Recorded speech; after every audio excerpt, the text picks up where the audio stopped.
Top of this beautiful day to you, children of God, and welcome to today's edition of God's Protectorates Confraternity's Word, titled Accelerated Women's Liberation Lies Heavily in the Hands of Religious Leaders. Yes, in the last video we did, titled Promoting Gender Equality is Ungodly. It's unbiblical, hence ungodly. We got different knocks, a lot of knocks from a lot of women, mostly women, in fact, all women, in fact, including some even verbal abuses. Well, that was very much expected, and we understand, and we just laughed over all that. But today, what we have here now is quite different. This is favorable unto women.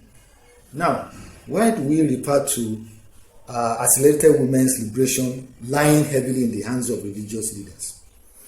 Properly, one would have expected that we limited our scope to the church. But the truth is that religious leaders, and not only Christian leaders, are concerned under this particular topic. Pastors, imams, African traditional religious leaders all make up religious leaders. And if there should be a creation of, for instance, Religious Leaders Association of Nigeria, they should all be members.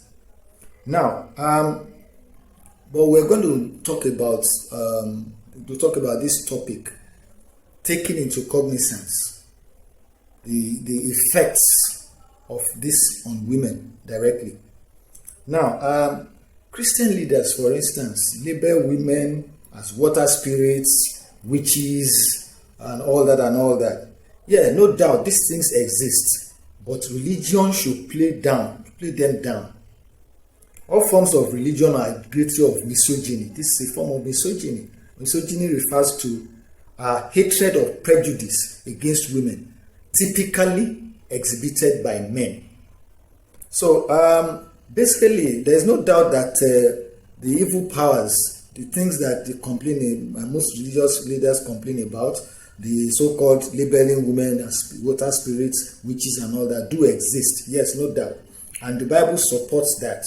And the Bible also says it doesn't limit all these acts to women alone.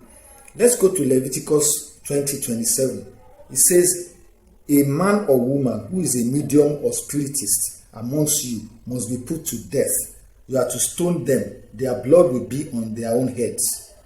Micah 5:10-12 also says, in that day declares the Lord, I will destroy your horses from among you and demolish your chariots. I will destroy the cities of your land and tear down all your strongholds. I will destroy your witchcraft and you will no longer cast spells.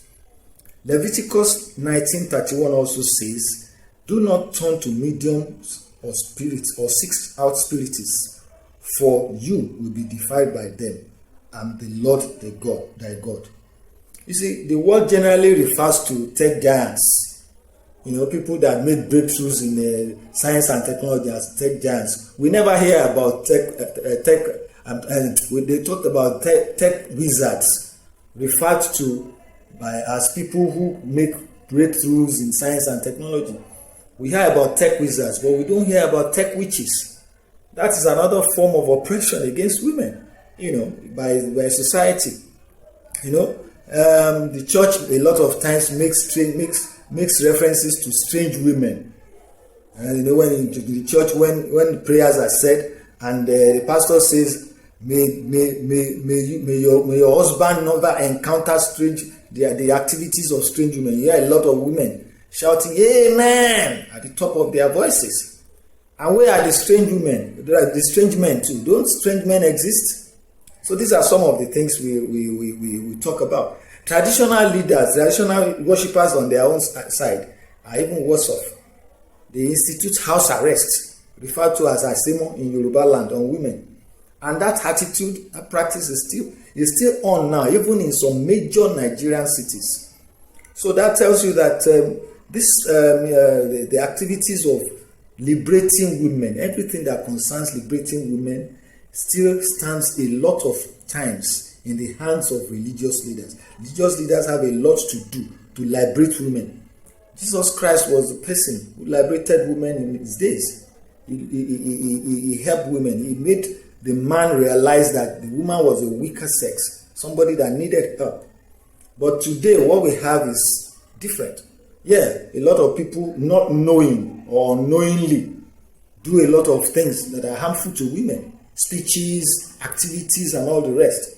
So there's no doubt about that. And of course, when a woman is light-skinned, the first thing, she must be a water spirit. That's the first thing that comes to people's mind. All these women, you can imagine a category of women that are light-skinned are already labeled as water spirits. Who marries them? And unfortunately, despite all these labels, a lot of women still want to become light complexioned.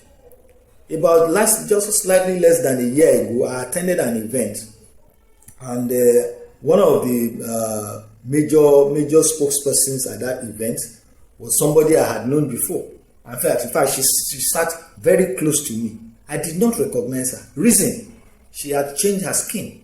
She was quite dark when I knew her, and she had become totally light-skinned. So I didn't recognize her until her name was mentioned and she stood up for recognition. I was shocked.